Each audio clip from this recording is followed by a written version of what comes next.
Hello बच्चों, चलिए प्रश्न पढ़ते हैं। प्रश्न दिया है, निम्न में से किसका जीवन काल सबसे लंबा होता है। तो हमें यहाँ पर बताना है कि जो हमें विकल्प दिए गए हैं इनमें से जीवन काल सबसे लंबा किसका होता है।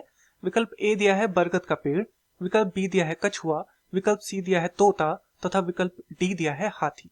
तो इस प्रश्न में जो हमसे पूछा गया है वो इन जीवों के, जो जीव हमें विकल्प में दिए गए हैं उनके जीवन काल के विषय में पूछा गया है। अर्थात इस प्रश्न की जो मुख्य अवधारणा है वो आधारित है किस पर, वो आधारित है जीवन काल पर।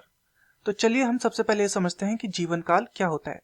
तो किसी भी जीव के, कोई भी जीव हो, चाहे वो पादप हो चाहे जंतु हो, उसके जन्म से उसके प्राकृतिक मृत्यु तक का जो समय होता है उसे उसका कहा जाता है जीवन काल या फिर जीवन अवधि।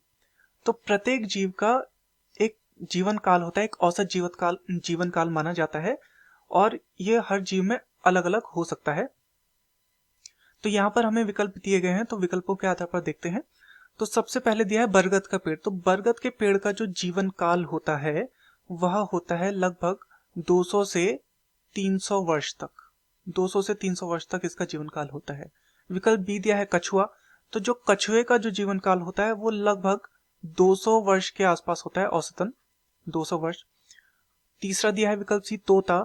तो तोते का जो जीवन काल होता है वो 140 से 150 वर्ष के मध्य होता है, 140 से 150 वर्ष। तथा विकल्प डी दिया है हाथी। तो हाथी का जीवन काल होता है मात्र 65 वर्ष, 65 वर्ष इसका जीवन काल होता है। तो अब यहाँ पर हमने देखा कि बरगद के पेड़ का कितना है, 200 से 300 वर्ष, और कछुए का कितना, 200 वर्ष, तोते का 140 से 150 वर्ष तथा हाथी का 65 वर्ष। तो सब सर्वाधिक जीवन काल इसमें किसका दिख रहा है, बरगद के पेड़ का। तो यह हमारा सही उत्तर होगा, क्योंकि इन सभी दिए गए विकल्पों में से सबसे ज्यादा जीवन काल किसका है, इसका है, बरगद के पेड़ का है। तो दिए गए प्रश्न का सही उत्तर है विकल्प ए, बरगद का पेड़। मैं आशा करता हूं आपकी यह समझ में आया होगा। धन्यवाद।